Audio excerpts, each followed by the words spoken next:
Welcome, dear viewers. For more thrilling and exclusive stories every week, become a member. Now sit back, relax, and enjoy your coffee. NASA's secret Apollo 19 mission didn't just find ruins on the moon, they found a warning. An entire city, flash fossilized, its inhabitants turned to dust in a nanosecond. The technology they brought back to Area 51 wasn't a weapon. It was a power source, a limitless zero-point energy device.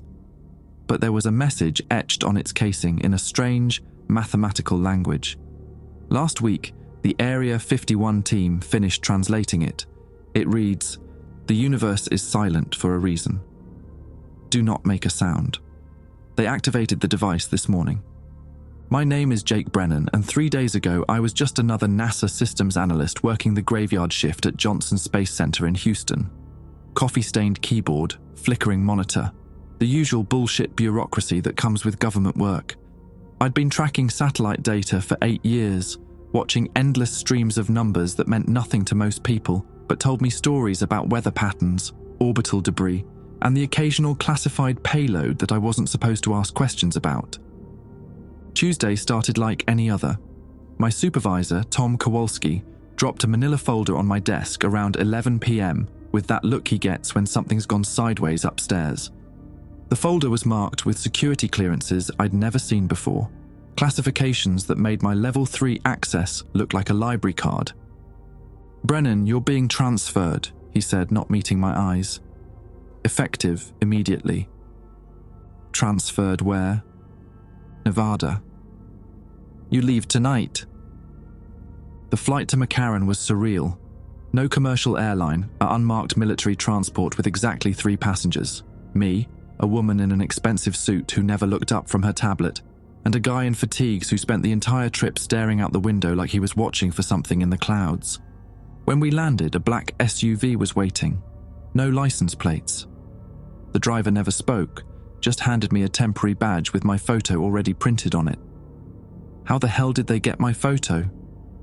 The drive through the Nevada desert should have taken 40 minutes to Groom Lake. Instead, we turned off Highway 375 onto a road that wasn't on any map I'd ever seen.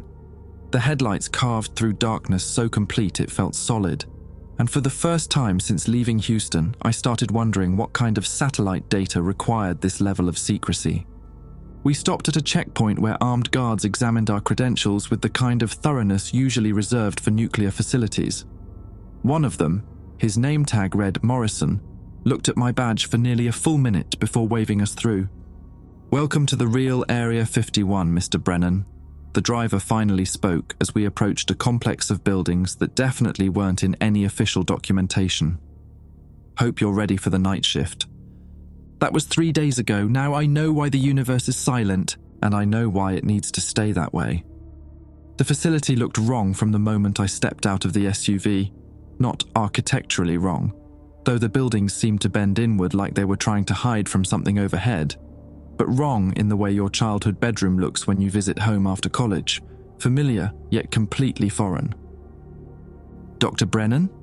A man approached from the main entrance, tall, probably mid-50s, with the kind of tan that comes from spending decades in desert sun. His badge read, Director Walsh. "I'm sorry about the sudden transfer. I know Tom didn't give you much explanation." "None, actually." Walsh's laugh came out forced. "That's probably for the best. Sometimes ignorance really is bliss." He gestured toward the building. "Come on. Let's get you oriented before your shift starts." The lobby was sterile in that government way. Beige walls, fluorescent lighting, motivational posters about security that nobody reads. But there were details that nagged at me. The elevators had buttons for floors that went deeper underground than any building should need. Security cameras pointed not just at the entrances, but at each other, creating overlapping fields of surveillance that seemed designed to watch the watchers. "You'll be working in Sublevel 7, Walsh said as we waited for the elevator. "Monitoring station for what we call the Hadron Project. Your job is simple. Watch the readouts, log any anomalies, and if anything deviates from normal parameters, you call me immediately." "What kind of anomalies?" The elevator arrived with a soft chime. Walsh pressed the button for Sublevel 7, and I noticed his hand trembling slightly. "The kind that shouldn't exist," he said. The descent took longer than it should have. 7 floors underground doesn't require a 3-minute elevator ride, but the numbers kept climbing down. Sublevel 8, 9, 10. When the doors finally opened at Sublevel 7, Walsh was checking his watch like we were running late for something important. The corridor stretched in both directions, lined with doors that had no windows and no identifying marks except numerical codes. The air tasted metallic, like standing too close to high-voltage equipment, and there was a constant low humming that I felt more than heard. "Your station is through here." Walsh led me to a door marked Monitoring Station C7. Inside was a small room dominated by computer screens showing wave patterns, numerical readouts, and what looked like a 3-dimensional map of something I couldn't identify. "This is where you'll spend the next 12 hours. Walsh handed me a clipboard with a single sheet of paper. "These are your guidelines. Read them carefully, follow them exactly. Any questions should be directed to me and only me." I looked at the paper. 6 numbered items, written in the kind of precise language usually reserved for bomb disposal manuals. "Monitor all readings continuously. Do not leave the station unattended for any reason. If the harmonic frequency drops below 47.3 Hz, immediately adjust the dampening field using the blue controls. Never attempt to communicate with Sublevel 12, they cannot respond. If you hear knocking on the walls, count the intervals. Report patterns of 7 or more to Director Walsh immediately. The temperature in the corridor must remain below 68 degrees Fahrenheit. If it rises above this threshold, evacuate immediately. Do not look directly at Monitor 3 between the hours of 3 a.m. and 3:07 a.m.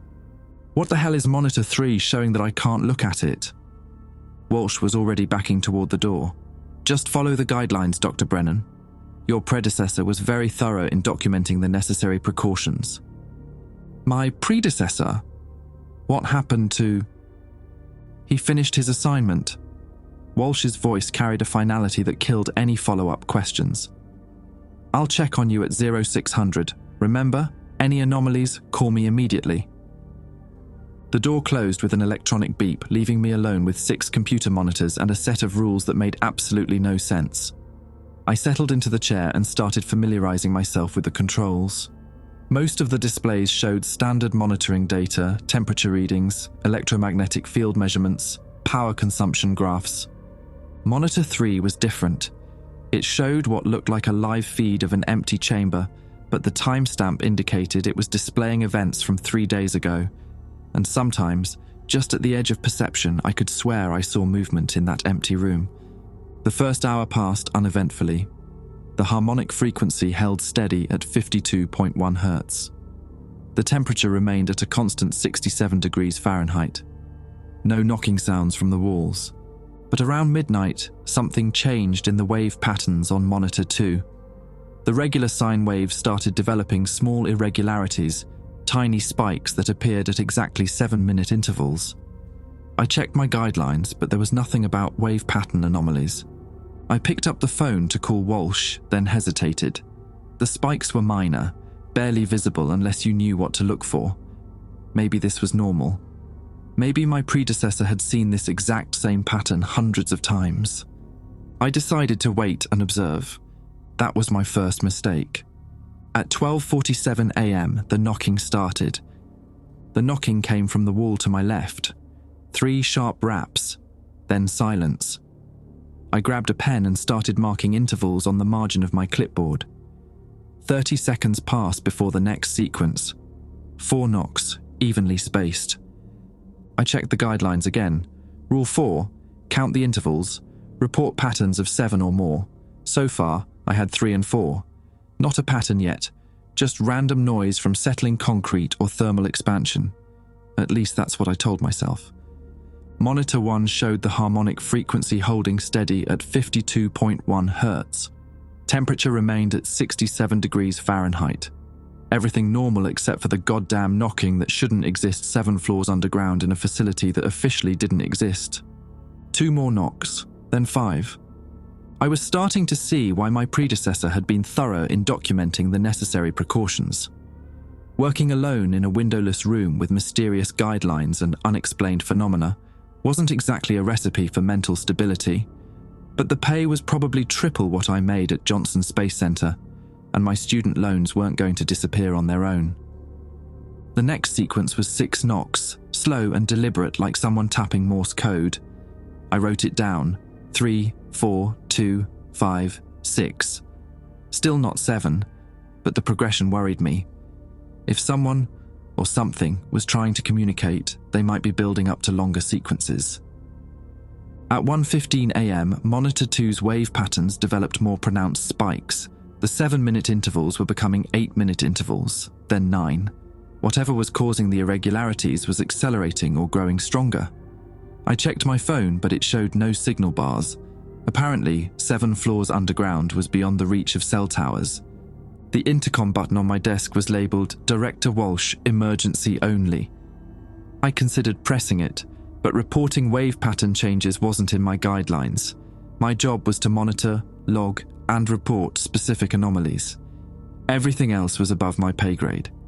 7 knocks came at 1:23 a.m. I stared at my notes. 3, 4, 2, 5, 6, 7. That was definitely a pattern, and it had reached the threshold that required immediate reporting. I reached for the phone, then stopped. The number 7 had come in the middle of the sequence, not at the end. Did that count as 7 or more, or did it need to be 7 consecutive knocks? Before I could decide, 8 knocks echoed through the wall, then 9. Shit. This was definitely what Walsh meant by patterns of 7 or more. I grabbed the phone and dialed the extension marked on my clipboard. It rang once before Walsh's voice answered, alert, despite the early hour. "Brennan, what's your status?" "I'm hearing knocking patterns, started about an hour ago. The sequence just reached 9 knocks. A pause that lasted too long. Are you certain it's 9? "Positive. Should I?" "Don't move from your station. I'm sending someone down." The line went dead. I set the phone down and tried to focus on the other monitors, but the knocking had stopped completely. The sudden silence felt worse than the noise. At least when something was knocking, I knew where it was. Monitor 3 still showed the empty chamber from 3 days ago, but now I could see what I'd missed before. Scorch marks on the walls, blast patterns radiating outward from a central point, like something had exploded or been vaporized instantly. The timestamp read 11:47 p.m. on the night before my transfer. Footsteps in the corridor interrupted my examination of Monitor 3. Multiple sets, moving with the purposeful stride of people who knew exactly where they were going. A sharp knock on my door. Just one, nothing like the wall patterns. "Dr. Brennan, this is Security Chief Reynolds. Director Walsh sent me." I opened the door to find a man in his 40s wearing military fatigues without any identifying patches. His eyes moved constantly, scanning the room behind me like he expected to find an intruder.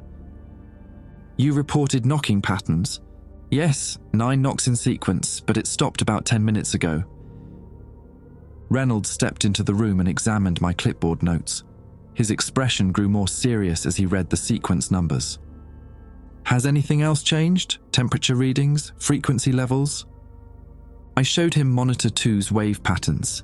The spikes were now occurring every 3 minutes instead of 7, and their amplitude had doubled since midnight. "Jesus," he muttered, "it's accelerating." "What's accelerating?" "What exactly am I monitoring down here?" Reynolds looked at me like he was deciding how much truth I could handle. "Dr. Brennan, how much do you know about zero-point energy?" "Theoretical physics mostly, quantum vacuum fluctuations, Casimir effect, that sort of thing." "Why?" "Because what you're monitoring isn't theoretical anymore." He gestured toward Monitor 3. 3 days ago, we achieved stable zero-point energy extraction. Unlimited power from quantum vacuum. It should have been the greatest breakthrough in human history. I studied the scorch marks on Monitor 3. What went wrong? The device came with instructions, or warnings. We're still not sure which. Reynolds checked his watch. "The knocking patterns you heard. They matched the mathematical language etched into the power source casing. Someone or something is trying to communicate using the same symbols. The temperature reading on monitor 1 ticked upward, 67.1 degrees Fahrenheit. "That's not good," Reynolds said. "If it hits 68 degrees Fahrenheit, we evacuate immediately. No questions, no delays." "Why? What happens at 68 degrees? Before he could answer, a new alarm started sounding, not in our room, but somewhere deeper in the facility. A low, pulsing tone that seemed to vibrate through the floor itself. Reynolds grabbed his radio. "Control, this is Reynolds. Status report on Sublevel 12. Static answered him. Then a voice, distorted by interference. "Sublevel 12 is... We can't. Communications are down. Temperature rising rapidly. We need immediate..." The transmission cut to static. "Fuck," Reynolds said. He turned to me with the kind of expression usually reserved for terminal diagnoses. "Dr. Brennan, I need you to understand something.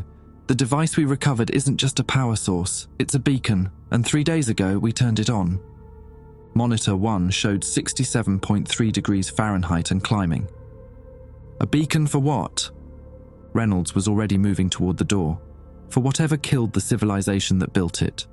The message on the casing wasn't instructions, Dr. Brennan. It was a warning.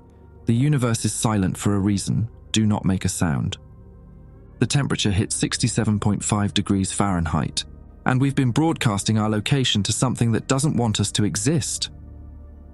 Monitor 3 flickered, and for just a moment, I saw movement in that empty chamber. A shadow that moved against the light, defying every law of physics I'd ever learned. 67.7 degrees Fahrenheit. Reynolds grabbed my arm. "Time to go, Dr. Brennan." "Right fucking now." But as we reached the door, the lights went out, and in the darkness I heard something that made my blood turn to ice water. Knocking. From inside the walls, from above the ceiling, from beneath the floor. Hundreds of sequences, all happening at once, in perfect mathematical harmony, and they were all counting down. The emergency lighting kicked in, bathing everything in hellish red. Reynolds had his radio out, shouting into it over the cacophony of knocking that seemed to come from every surface at once. "Control, we need immediate evacuation protocol for Sublevel 7. Temperature breach imminent." Static. Then Walsh's voice strained. "Negative on evacuation. All lifts are locked down. Sublevel 12 containment failure. You need to get to the safe room." "What safe room?" I asked, but Reynolds was already moving, pulling me down the corridor toward a section I hadn't seen before. The knocking followed us, traveling through the walls like something was keeping pace just on the other side of the concrete. Monitor readings meant nothing now. The temperature was climbing past 67.8 degrees Fahrenheit, and the mathematical knocking sequences were becoming more complex, more urgent. Some patterns had 20 or 30 knocks, others came in rapid bursts that hurt to listen to. "Here."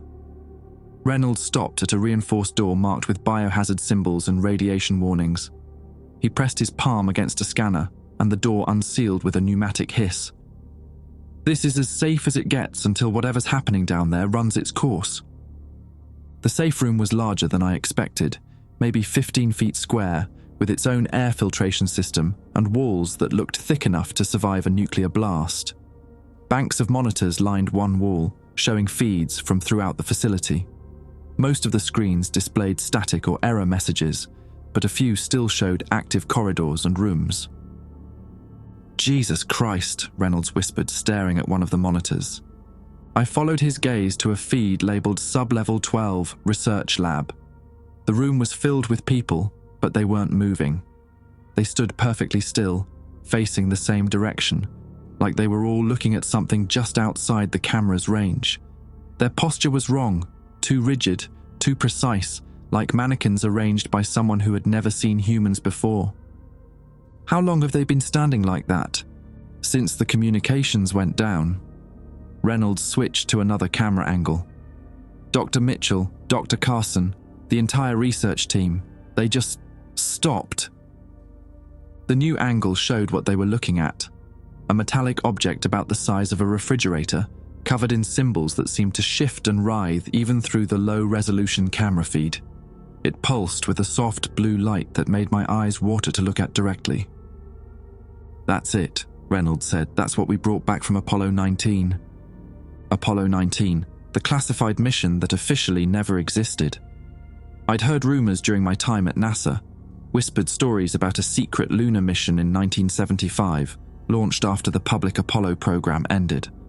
Most people dismissed it as conspiracy theory bullshit. You're telling me we actually sent another mission to the moon? Not just another mission, a salvage operation." Reynolds pulled up a file on one of the working computers. In 1974, orbital surveillance detected structural anomalies on the lunar surface, large-scale constructions that weren't there during the Apollo 11 landing. The file contained photographs that made my brain hurt to process. Massive structures jutting from the lunar landscape, impossibly complex and clearly artificial. But there was something wrong with the perspective, like the buildings existed in more dimensions than human eyes could track. Apollo 19 found an entire city, Reynolds continued, or what was left of one. Every inhabitant had been reduced to crystalline dust, but their architecture remained intact, and at the center of it all was this device. He gestured toward the monitor showing Sublevel 12. The metallic object pulsed faster now, and the people standing around it had begun to sway slightly, like reeds in a gentle wind. The crew brought it back thinking it was some kind of power source, advanced alien technology that could solve our energy crisis. Took us 50 years to figure out how to activate it. And when you did, we got unlimited energy just like we hoped, 0-point extraction, pulling power directly from quantum vacuum. But we also got something else. Reynolds switched to a different camera feed, this one showing the facility's main entrance. We got noticed. The exterior cameras showed the Nevada desert, but something was wrong with the image. The stars were too bright, and they were moving. Not in the slow, predictable patterns of orbital mechanics, but deliberately, purposefully, like a swarm of luminous insects descending toward Earth. What the hell are those? We think they're the same things that destroyed the lunar civilization. The device isn't just a power source, it's a distress beacon. When we activated it, we basically sent up a flare saying, "Hey, there's another species here that's figured out 0-point energy." The knocking in the walls had stopped, replaced by something worse. A low humming that seemed to come from everywhere at once. The monitors showed the same humming affecting every level of the facility. Light fixtures vibrated in their housings. Coffee spilled from abandoned cups without anyone touching them. "The message on the device," I said. "The universe is silent for a reason. Do not make a sound." Exactly. We think the lunar civilization figured out 0-point energy and used it extensively. The technology advanced their society beyond anything we can imagine, but it also marked them for extermination. Reynolds brought up another file, this one containing translation notes and linguistic analysis reports.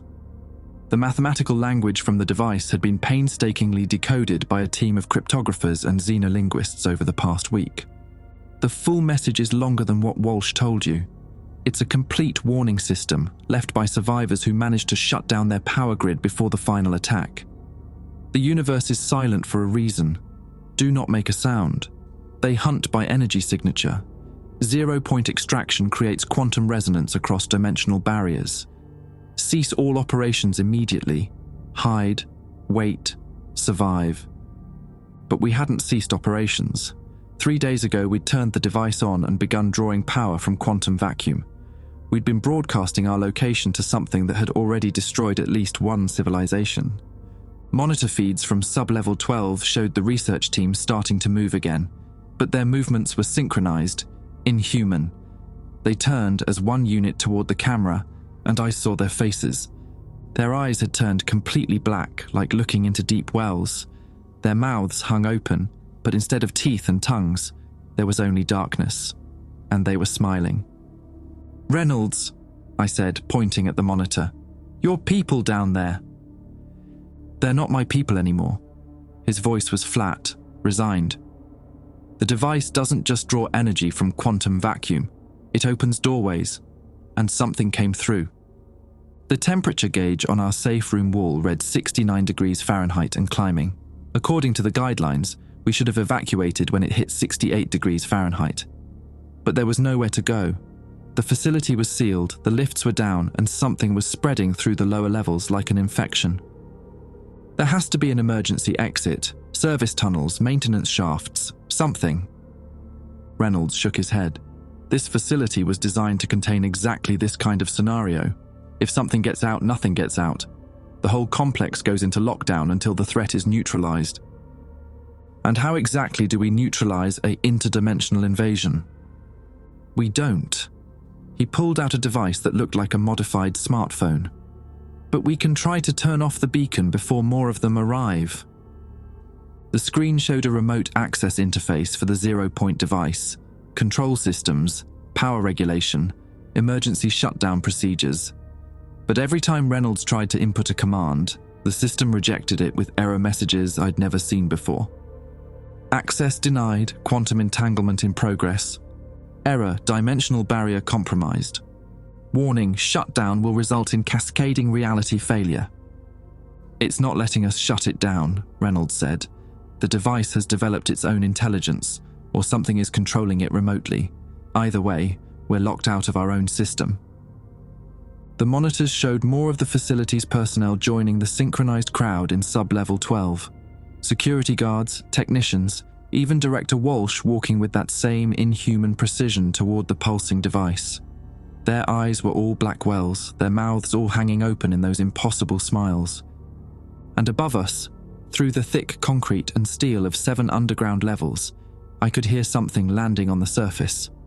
Heavy impacts, like massive objects falling from orbit and striking the desert floor. The temperature hit 71 degrees Fahrenheit. Reynolds, I said, watching the monitor feeds. How many people work in this facility? 237, including night shift. On the screens, I counted at least 200 people now gathered around the device in Sublevel 12. All of them with black eyes. All of them smiling that wrong smile. Then we're the only ones left. Reynolds nodded grimly. And they know exactly where we are. The safe room's reinforced door began to resonate with that same mathematical knocking pattern, but this time it wasn't coming from the walls. It was coming from the people on the other side of the door. 200 voices, tapping in perfect unison, counting down in the mathematical language of a dead lunar civilization. And somewhere in that rhythm I could hear my name being spelled out in alien mathematics. The knocking stopped abruptly, leaving us in silence that felt heavier than the noise had been. Reynolds was staring at his remote access device, trying different command sequences, but the device kept rejecting every shutdown attempt with increasingly bizarre error messages.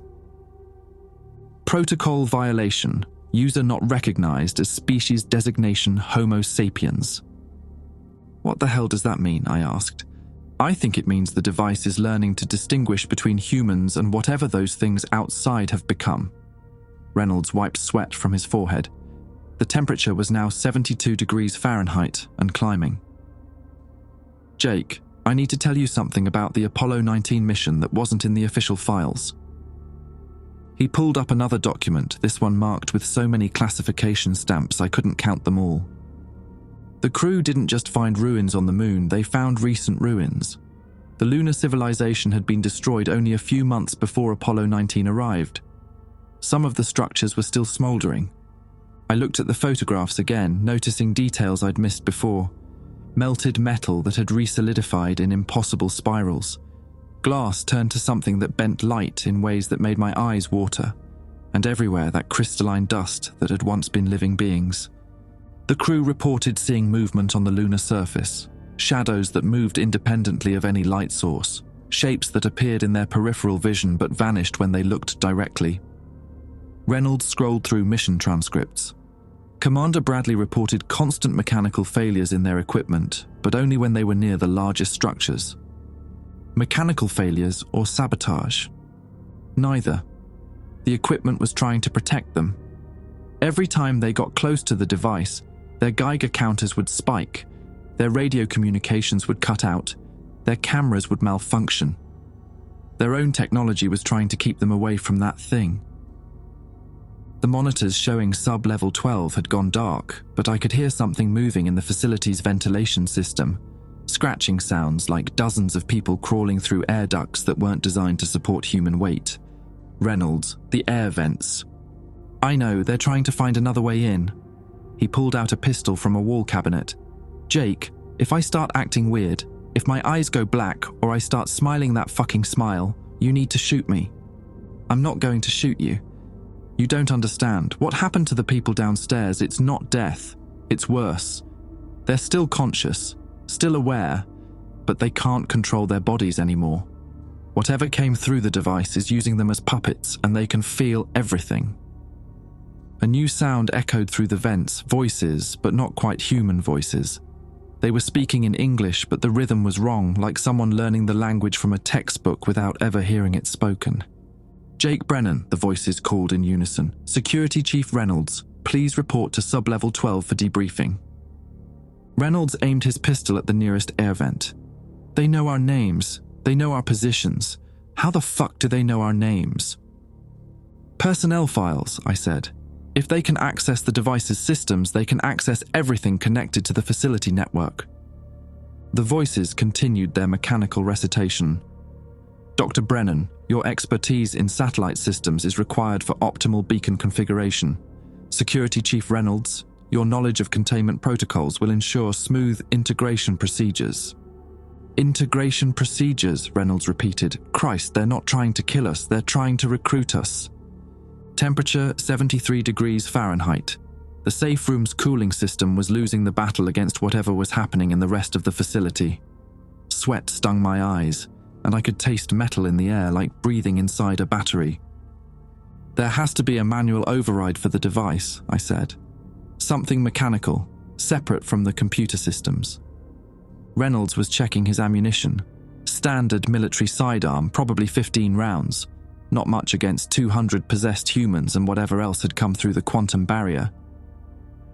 The device is in a sealed chamber. Even if we could get down there, even if we could fight our way through everyone in Sublevel 12, there's no guarantee a manual shutdown wouldn't make things worse. Worse how?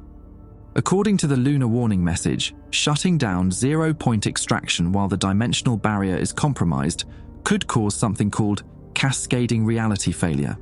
We don't know what that means, but it doesn't sound good. The scratching in the vents had stopped, the voices had stopped. Even the humming that had been vibrating through the facility walls had ceased. The sudden quiet was more terrifying than all the noise had been. They're planning something, Reynolds whispered. Monitor feeds from the surface showed the desert around Area 51 transforming. The moving stars I'd seen earlier had landed, revealing themselves to be craft that hurt to look at directly. They didn't follow conventional aerodynamics. Instead of smooth curves, they had surfaces that folded in on themselves like origami made from space itself. And they were disgorging passengers. The beings that emerged looked human at first glance, but the camera couldn't quite focus on them properly. They moved with the same synchronized precision as the possessed facility personnel, but their movements suggested they were the original versions of whatever the humans were becoming. Reynolds, look at this. He glanced at the surface monitors and went pale. How many ships? I counted the landing sites visible on the exterior cameras. At least 30, maybe more beyond the camera range. Each ship carries how many passengers? I can't tell, the cameras keep losing focus when they try to show the beings directly. Reynolds checked his watch. We've been broadcasting our location for 3 days. If these things can travel between star systems, they've had plenty of time to gather reinforcements. A new sound came from outside the safe room door. Not knocking this time, but scraping. Metal on metal, like someone trying to cut through the reinforced steel with improvised tools. The door won't hold forever, Reynolds said, and we can't stay in here. The temperature is still climbing, and our air filtration system isn't designed for extended occupation. 74 degrees Fahrenheit. The safe room was becoming an oven. What about the emergency protocols? Every government facility has evacuation procedures. Not for this. This scenario was considered impossible. The device was supposed to be completely safe, just a power source. Nobody planned for interdimensional invasion. The scraping outside grew more intense, accompanied by the sound of multiple people working together. They were taking turns, wearing down the door through systematic effort rather than random violence. "Jake," Reynolds said, checking his remote access device one more time, "I'm seeing something in the quantum resonance readings. The device isn't just opening doorways, it's expanding them. Every minute we wait, the barrier gets weaker." Meaning what? Meaning bigger things can come through. The entities we're seeing now might just be scouts. As if summoned by his words, a new alarm began sounding throughout the facility. This one was different from the earlier alerts, deeper, more urgent, the kind of sound reserved for absolute emergencies. A computerized voice echoed through the intercom system. "Warning. Dimensional breach, expanding beyond containment parameters. Recommend immediate facility sterilization. Warning. Dimensional breach expanding beyond containment parameters." "Sterilization," I repeated. "What does that mean?" Reynolds was already moving toward a panel I hadn't noticed before, hidden behind a false wall. Inside was a single red button protected by a clear plastic cover. "It means we detonate the nuclear failsafe buried under the facility. Complete vaporization of everything within a 10-mile radius. Including us. Including us. But also including the device and whatever's using it as a doorway." The scraping outside had intensified. I could see sparks through the gap at the bottom of the door where they were cutting through the steel. 75 degrees Fahrenheit. How long before the door fails? Maybe 10 minutes. Reynolds lifted the plastic cover. His finger hovered over the red button. "Jake, if we trigger this, we save Earth, but we die. If we don't trigger this, those things spread beyond the facility and we all die anyway." The decision should have been easy, save billions by sacrificing two. But my hand was shaking as I reached toward the button. "Wait," I said, "the guidelines I was given. Rule 6 said not to look at monitor 3 between 3 a.m. and 3:07 a.m. Why those specific times?" Reynolds checked his watch, 2:58 a.m. "I don't know, but we're about to find out." At exactly 3 a.m., monitor 3 changed. The feed that had been showing the empty chamber from 3 days ago suddenly switched to real time. The scorch marks were gone. The blast patterns had vanished. Instead, the chamber was filled with a soft, pulsing light that seemed to breathe with its own rhythm. "Reynolds, you need to see this." But when I turned around, Reynolds was staring at the monitor with an expression I'd never seen before. Not fear or confusion. Recognition. "You've seen this before," I said. "Not seen. Experienced." His voice carried a strange quality, like he was speaking from the bottom of a well. "Jake, that chamber isn't in Sublevel 12. It's not even in this facility." "What do you mean?" "Monitor 3 isn't showing a camera feed, it's showing a window." The light in the chamber was growing brighter and I could make out shapes moving within it. Not the synchronized, puppet-like movements of the possessed personnel, but something organic and fluid, like watching fish swim through illuminated water. "During the Apollo 19 mission," Reynolds continued, his eyes never leaving the monitor, "Commander Bradley reported seeing similar lights in the lunar ruins, but only during specific time windows. 3 a.m. to 3 a.m. 7 local time every night for a week before they returned to Earth." The scraping outside our door had stopped. The facility had gone completely silent except for the hum of our ventilation system and the soft electronic sounds of the monitoring equipment. They called it the contact window. 7 minutes every night when the barrier between dimensions becomes thin enough for direct observation. The lunar civilization's final warning system activates during these windows, trying to send a message to anyone who might be listening. What kind of message? Reynolds finally looked away from the monitor. "A way out." The shapes in the chamber were becoming clearer. They looked almost human, but their proportions were slightly wrong. Too tall, too thin, with movements that suggested they existed in more dimensions than we could perceive. But unlike the entities that had come through the device, these beings seemed genuinely alien, not corrupted versions of humanity. "The survivors," Reynolds said. "The lunar civilization didn't go completely extinct. Some of them escaped to a parallel dimension before the final attack. They've been trying to warn other species ever since. 76 degrees Fahrenheit. The temperature was climbing faster now, and I could hear the metal walls of the safe room beginning to expand and contract with thermal stress. Reynolds, if you knew this was going to happen, if you knew what the device would do, why did you activate it? Because we didn't have a choice. He pulled up another classified file, this one dated only 2 weeks ago.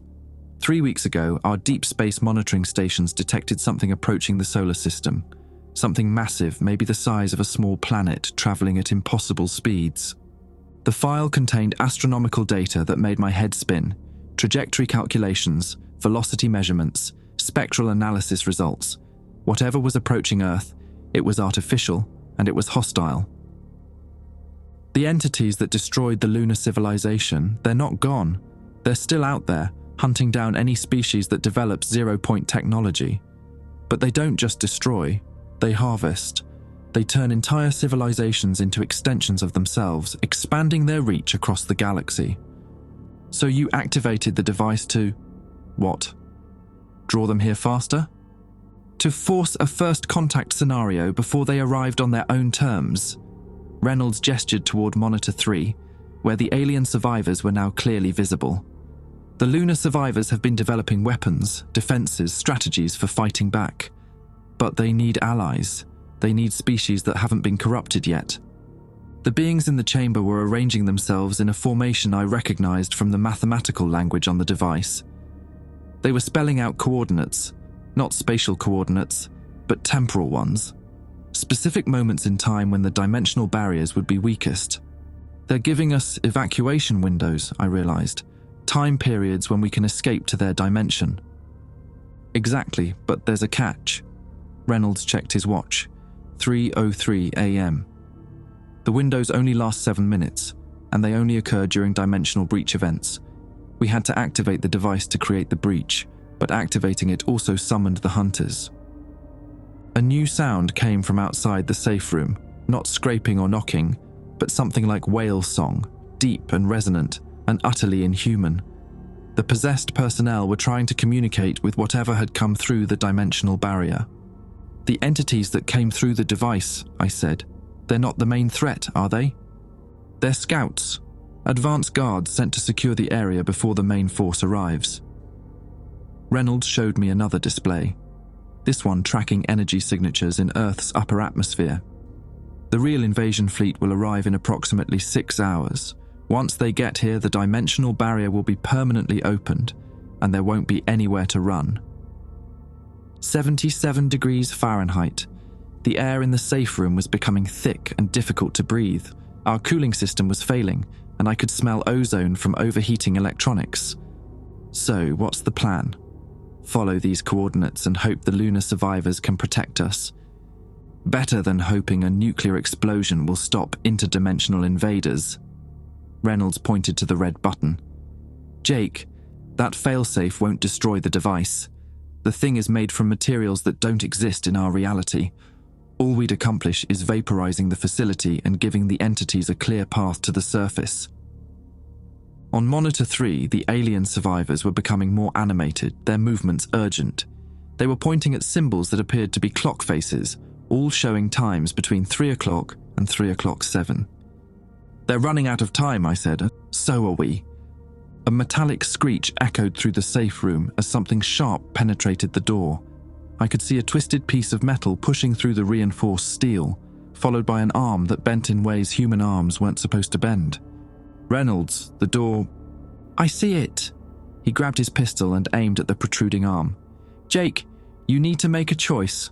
Follow the coordinates from Monitor 3, or trigger the failsafe and hope for the best. The arm withdrew and an eye appeared in the hole it had created. Not a human eye. This one was larger, with pupils that reflected light like a cat's, and it was looking directly at me. Hello, Dr. Jake Brennan, a voice said from the other side of the door. It was my voice, but with inflections that suggested the speaker had learned English by listening to recordings rather than speaking it naturally. We have been eager to meet you. How do you know my name? We know many things about you. Your academic background in satellite systems analysis, your security clearance levels, your preference for coffee over tea. your student loan debt totaling $127,000. Reynolds fired 3 shots at the door, but the bullets barely scratched the surface where the entities had been cutting. We also know, my voice continued, that you are experiencing elevated stress levels and considering activation of the nuclear failsafe. This would be inadvisable. Why? Because nuclear detonation will not destroy the quantum device. It will accelerate dimensional integration. Your Earth will be consumed more quickly. 78 degrees Fahrenheit. The temperature was approaching lethal levels, and I could feel my thinking becoming sluggish from heat exhaustion. Jake, Reynolds said, his own voice showing signs of thermal stress. Whatever you're going to do it now. On monitor 3, the alien survivors were holding up what looked like a key, a complex crystalline structure that pulsed with the same rhythm as the quantum device. Next to it, they displayed a countdown, 3 minutes, 47 seconds. The key, I said. They're offering us a way to shut down the device safely. Or it could be a trap. How do we know these aliens are any different from the ones trying to break down our door? The eye in the door had been joined by a second eye, and now I could see part of a face that was trying very hard to look human, but failing in subtle, disturbing ways. The proportions were wrong. The skin texture looked like latex, and when it smiled, there were gaps where teeth should have been. Dr. Brennan, the fake Jake voice said, please open the door. We have important information to share about your facility's energy requirements. 3:05 a.m., 2 minutes left in the contact window. Reynolds was breathing heavily, his shirt soaked with sweat. Jake, I can't think straight in this heat. You have to decide. Nuclear failsafe or alien evacuation. Choose now. I looked at monitor 3, where the lunar survivors were holding the crystalline key with increasing urgency. I looked at the red button that would supposedly solve everything with one massive explosion. I looked at the door where something wearing my face was trying to convince me to let it in. Reynolds, I said, making my choice. How do we access the coordinates they're showing us? The quantum device. We have to get to sublevel 12 and input the coordinates directly into the dimensional controls. Through 200 possessed humans and whatever else is down there. Through them or around them, the survivors are showing us a service route. He pointed to monitor 3, where the aliens were now displaying a schematic of the facility with a path highlighted in blue. Maintenance tunnels that bypass the main levels. The face in the door was becoming more insistent. Dr. Brennan, your continued isolation is counterproductive. Integration procedures will commence in 37 minutes. Your cooperation will minimize discomfort. 3 a.m. 1 minute left. I grabbed the emergency axe from the wall cabinet and turned toward a section of flooring that Reynolds was indicating. According to the schematic, there was a maintenance access directly below us. This is insane, I said, bringing the axe down on the floor plates. Sanity is a luxury we can't afford right now. The metal flooring cracked on the third strike, revealing a narrow tunnel that dropped into darkness. The alien survivors on monitor 3 were flashing the crystalline key one last time before the contact window closed. 3:07 a.m. Monitor 3 went dark, returning to its previous feed of the empty, scorched chamber. Time to go, Reynolds said, dropping through the hole in the floor. Behind us, the safe room door finally gave way with a sound like breaking bones. The maintenance tunnel was barely wide enough for our shoulders, forcing us to crawl single file through a maze of pipes and electrical conduits. Reynolds led the way with a flashlight that cast dancing shadows on the metal walls, making every junction look like it might conceal something waiting to grab us. How far to sublevel 12? I whispered, though whispering seemed pointless when our every movement echoed through the confined space. Maybe 200 yards, but we have to go down 4 more levels, and I don't know if all the access shafts are clear. Behind us, I could hear voices in the safe room we'd abandoned, multiple conversations happening simultaneously, all using the same flat, mechanical cadence. They were discussing our escape route with the calm efficiency of a search and rescue team, except I was pretty sure rescue wasn't what they had in mind. Dr. Brennan and Security Chief Reynolds have accessed Maintenance Tunnel C7, one voice reported. Estimate arrival at sublevel 12 in 14 minutes. Acknowledged, preparing integration chamber for dual occupancy. Reynolds stopped crawling and looked back at me. They're tracking us through the facility's sensor network. Motion detectors, thermal imaging, probably even the electromagnetic signatures from our phones. I pulled out my cell phone and saw it was still trying to connect to networks that didn't exist. Should we ditch them? Won't matter, our body heat is enough for them to follow us. He checked his watch. But we have one advantage. According to the schematic the survivors showed us, there's a section of tunnel that runs through the facility's old nuclear reactor shielding. The electromagnetic interference should mask our signatures for a few minutes. We continued crawling, and I tried not to think about what would happen if we got stuck in these tunnels. The metal walls were warm to the touch, and the air tasted like copper and ozone. Every few yards, we passed ventilation grates that offered glimpses into the facility's normal corridors. Most of the corridors were empty now, but the ones that weren't made my stomach turn. Personnel moved through the halls with that same synchronized precision, but they weren't just walking. They were rebuilding. Installing equipment I didn't recognize, running cables that pulsed with bioluminescent light, converting human technology into something else entirely. Reynolds, look at this. Through the next grate, I could see what had been the facility's main computer center. The server racks were still there, but they'd been connected to organic-looking growths that seemed to breathe. The screens displayed data in languages that hurt to look at directly, symbols that shifted and writhed like living things. They're integrating our technology with theirs, Reynolds said, converting our systems to run on quantum resonance instead of conventional electronics. A new sound echoed through the tunnels, not the mechanical voices we'd been hearing, but something like singing. Dozens of voices harmonizing in frequencies that made my teeth ache. What are they singing? Not singing, calibrating. Reynolds picked up the pace, crawling faster through the tunnel. The survivor's message mentioned this. The entities use harmonic frequencies to fine-tune dimensional barriers. They're preparing to bring something big through the quantum device. The tunnel branched ahead of us, with one path leading down towards Sublevel 12 and another heading toward what looked like an emergency exit. Reynolds paused at the junction, consulting a maintenance schematic he'd pulled from his pocket. Problem, he said. The direct route to Sublevel 12 passes through the facility's central air handling system. If they've taken control of environmental controls, they could flood the tunnels with gas or depressurize them. What about the emergency exit? That leads to surface level 1, about half a mile from the main complex. We could reach the surface, but then we'd be in the open with those ships circling overhead. The harmonic singing was getting louder, and I could feel it affecting my inner ear. The tunnel seemed to be rotating slowly around us, though I knew that was impossible. The ships, I said. How many more arrived while we were in the safe room? Reynolds checked a handheld device that looked like a modified GPS. Sensors show 47 distinct energy signatures on the surface, and they're not just landing randomly, they're arranging themselves in a specific formation. What kind of formation? Geometric, like they're setting up some kind of transmitter array. Jake, I think they're preparing to send a signal back to wherever they came from. A signal that says, all clear, send the main force. The tunnel we were in suddenly grew warmer and I could smell something like burned plastic. The walls were beginning to emit a faint blue glow, the same color as the quantum device's pulsing light. The dimensional resonance is spreading, Reynolds said. The entire facility is becoming a conduit between realities. We reached another ventilation grate, this one overlooking Sublevel 10.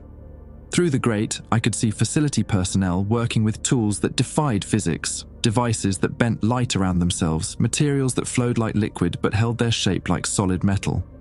But what caught my attention were the new additions to their work teams. Beings that were definitely not human stood among the possessed personnel. They were taller than humans, with limbs that seemed to have too many joints, and they moved with a fluid grace that made my eyes water to watch. But they were working together with the converted humans, apparently directing the installation of quantum resonance equipment. The advanced team, Reynolds whispered, they're already integrating with our people. One of the alien beings turned toward our grate as if it had heard him, despite the fact that we were 20 feet away behind solid metal. Its head rotated in a way that suggested its neck wasn't bound by human anatomical limitations, and when it looked directly at the grate, I saw eyes that reflected light like polished mirrors. It tilted its head and spoke in a voice that carried clearly through the ventilation system. "Security Chief Reynolds, Dr. Jake Brennan. Your presence is required in Integration Chamber 7. Please report immediately." "Shit," Reynolds muttered. "They know exactly where we are." The alien being raised one elongated arm and pointed directly at our location. Immediately, several of the possessed personnel began moving toward maintenance access points. "Time to move," I said.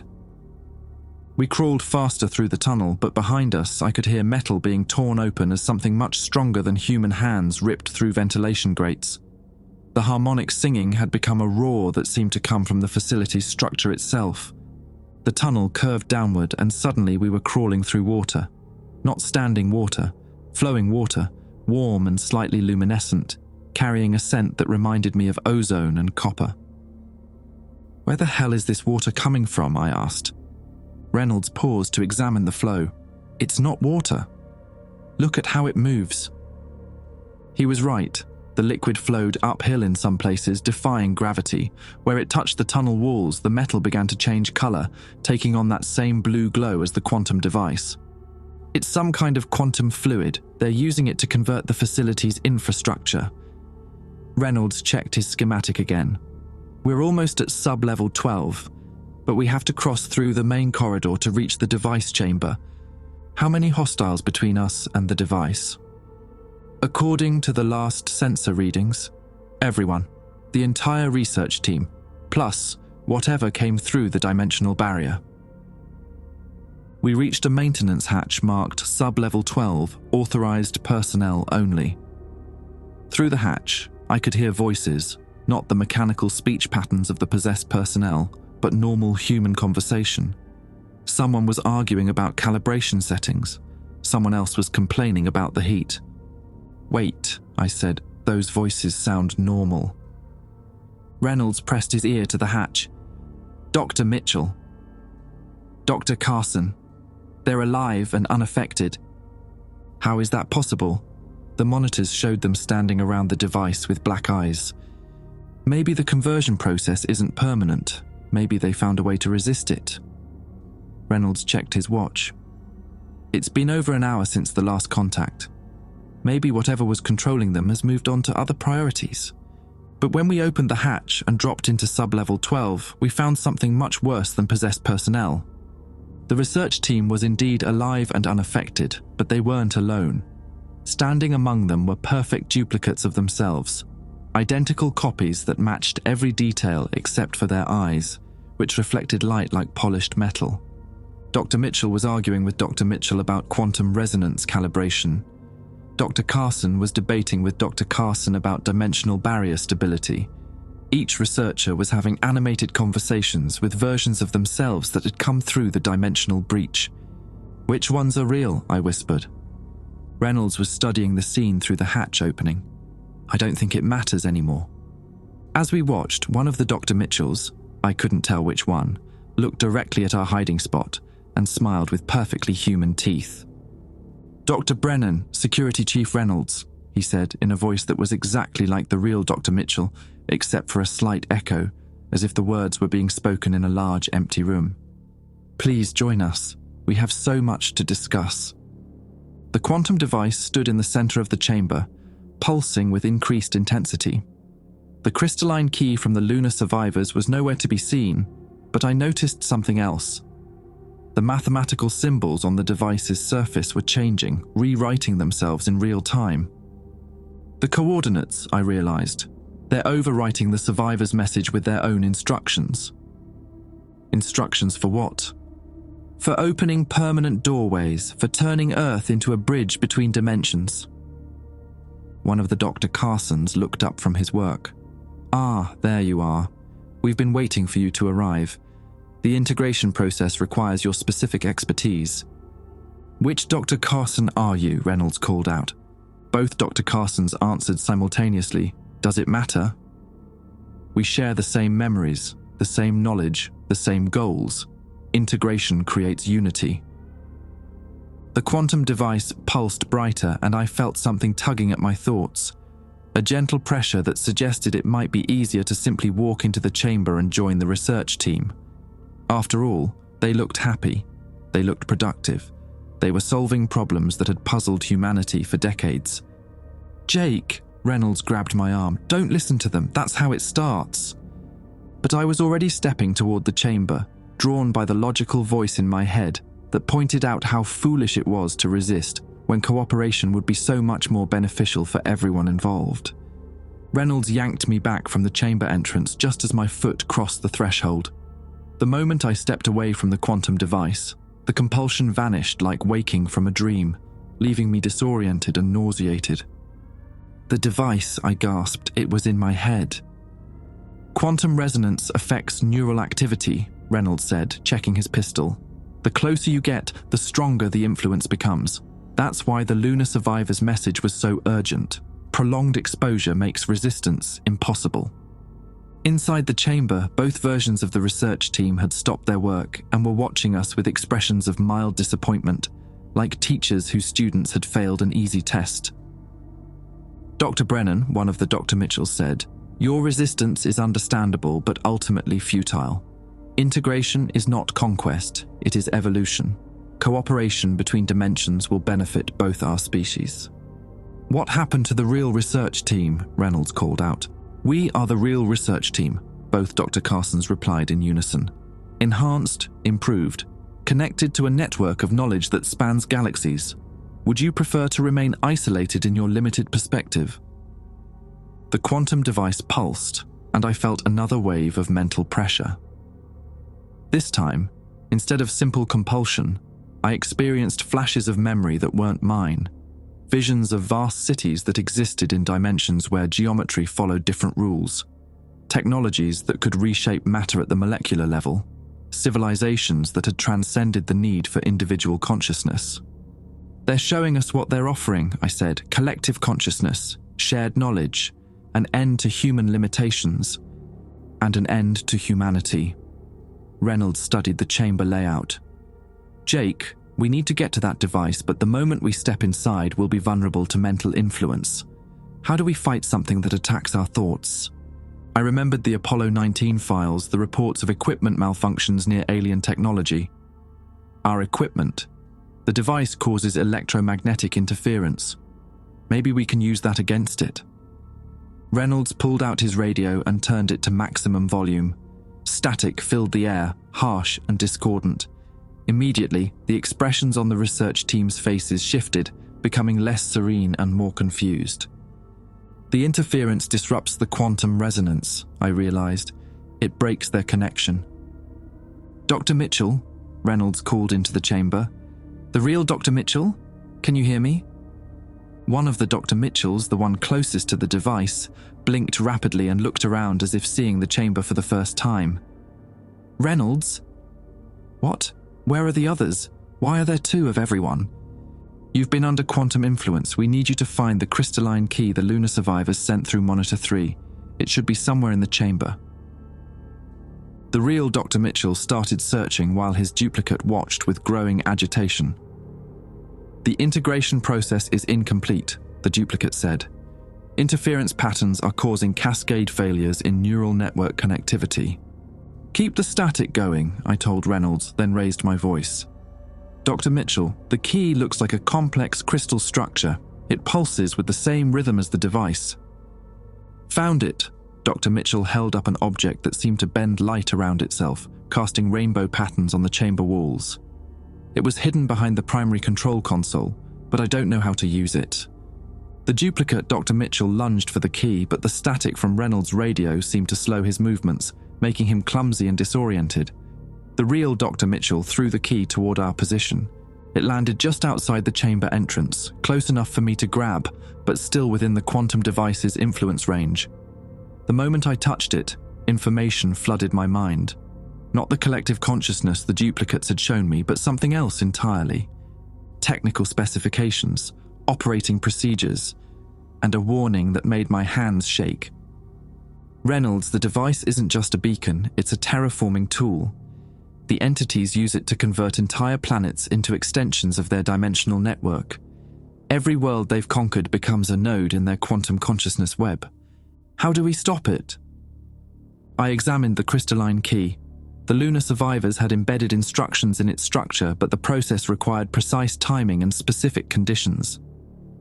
We have to insert the key during a dimensional resonance peak, but doing so will cause a feedback loop that... The facility's lights went out. Emergency power kicked in seconds later, casting everything in red light. But in those brief moments of darkness, I heard something that made my blood freeze. Footsteps, hundreds of them, moving through the facility with perfect synchronization. "The main force," Reynolds whispered. "They're already here." Through the chamber's observation windows, I could see figures moving through Sublevel 12's corridors.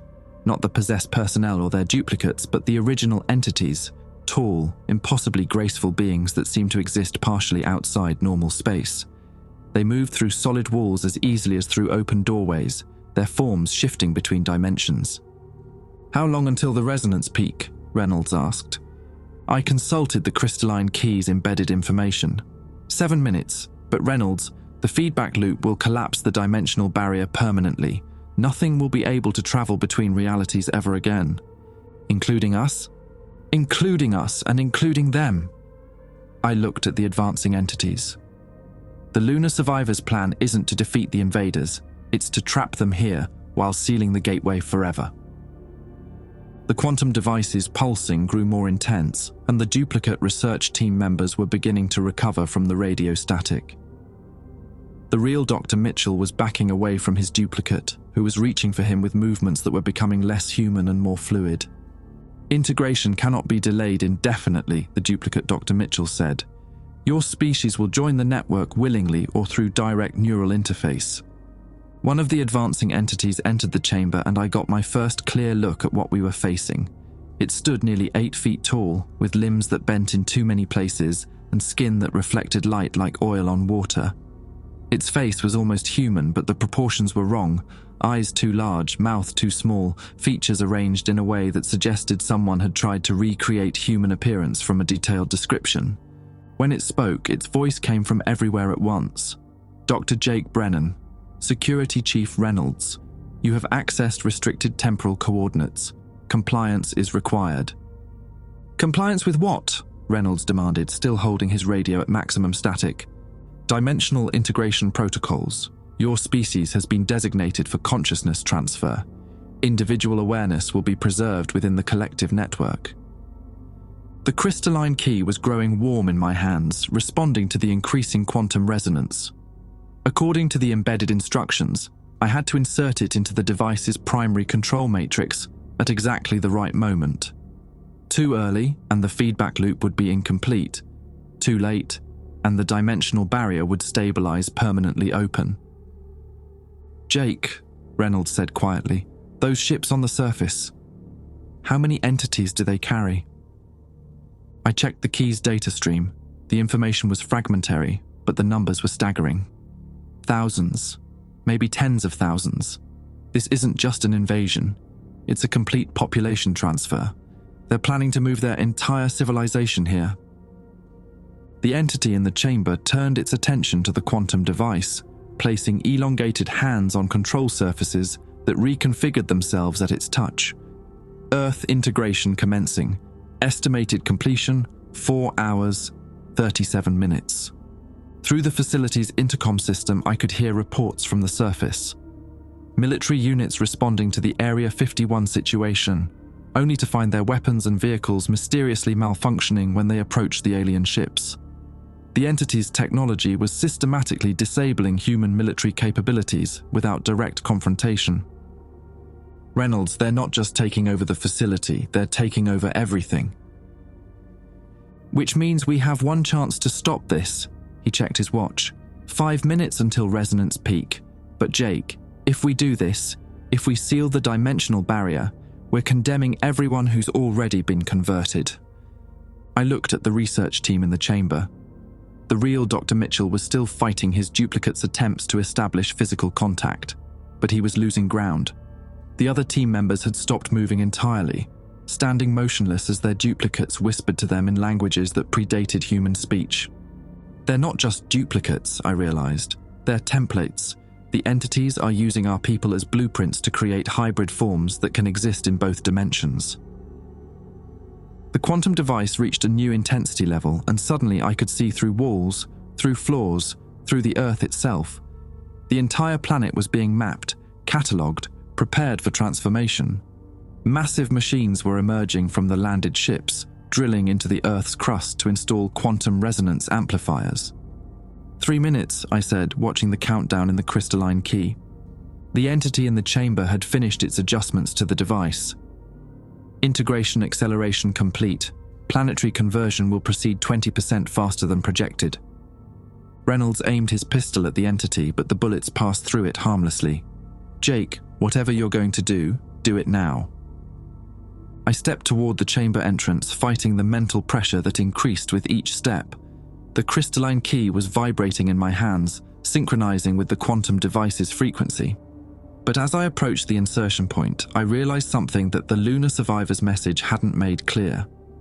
The feedback loop wouldn't just seal the dimensional barrier, it would collapse local space-time around the device, creating a localized black hole that would consume everything within a 50-mile radius.